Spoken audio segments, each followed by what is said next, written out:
If you work in international trade, or if you want to start a business importing or exporting goods, you need to have a deep understanding of Incoterms. This is short for international trade terms.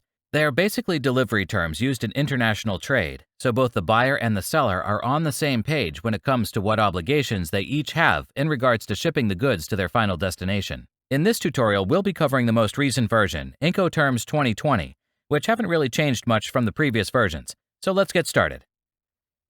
Shipping goods from one country to another includes several processes. First, the goods would be picked up from the supplier's location and then trucked to a seaport, airport cargo terminal, or a rail terminal depending on the agreed delivery method. Before being able to leave the country of origin, the goods need to clear customs, then travel by air, sea, or land to their destination country, after which they will have to be unloaded, clear customs, and then trucked to their final destination. Incoterms covers exactly who will bear the costs and the risks of each process. There are several Incoterms, but we'll be focusing on the ones that matter and are most commonly used. FOB, CIF, and CFR are some of the most commonly used terms for sea shipping, although many times they are incorrectly used for other modes of transport. But let's start with the simplest term, which is ex-works, abbreviated EXW. This means that the supplier provides no delivery whatsoever, so the buyer is responsible for picking up the goods from the supplier's location and organizing transportation to the final destination.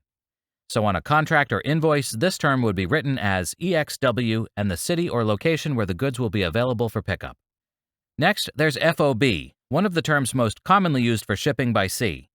FOB stands for free on board, and it basically means that the risk is transferred to the buyer when the goods are loaded on board the vessel at the agreed port of loading. This means the supplier supports all the risks and costs of trucking the goods to the loading port, clearing customs, and all the local port charges associated with loading the goods on the vessel.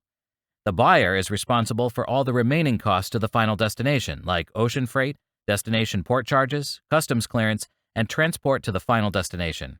The same as all other Incoterms, this would be written on a contract or invoice as FOB and the port of shipment. For example, FOB Shenzhen or FOB Shanghai. CFR and CIF are similar terms. CFR means cost and freight, and CIF means cost, insurance, and freight. In both cases, the seller pays the carriage of the goods to the named port of destination. The only difference is under CIF, the seller has to obtain insurance for the goods while in transit. In both cases, the risk is transferred to the buyer after the goods have been delivered on board the ship. The buyer is responsible for all the local charges at the port of destination, like unloading goods off the ship, local port charges, customs clearance, and transport to the final destination.